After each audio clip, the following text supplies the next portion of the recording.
You don't have to be grim, but you do have to be serious.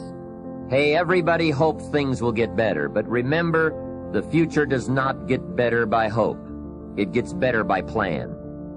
And hope unaided by clear plans can finally become an illness. There's a Bible phrase that says, "Hope long delayed makes the heart sick."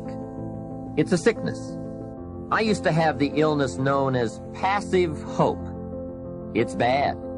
And there's one that is even worse, and that is called happy hope. That is really bad. The man is 50, and he's broke, and he's still smiling. That's bad. So get serious. Make plans. Put them on paper.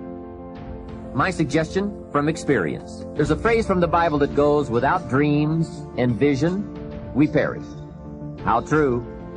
Humans have this unique ability to aspire, to dream, to go for something, to become something. Without that, life is not life. We must have dreams and never give up on our dreams. I'd like to share a few ways your use of time are affected by or influence the achievement of your goals. Have you ever thought that without some very clear written goals, you never even need to consider managing your time? Time essentials come from objectives well defined.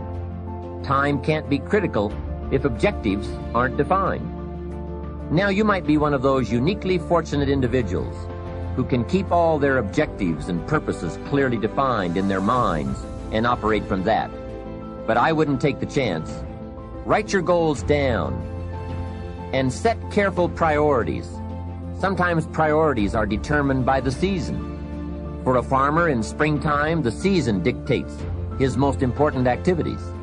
During the spring, a farmer must work around the clock, burn the midnight oil, and keep the equipment running because he has only this small window of time for the planting of his crops. One of the difficulties of living in an industrialized society is the losing of the sense of seasons. When to pour it on, when to ease back, when to take advantage.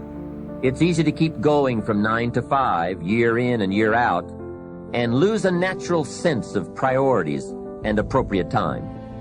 Don't let one year just blend into the next.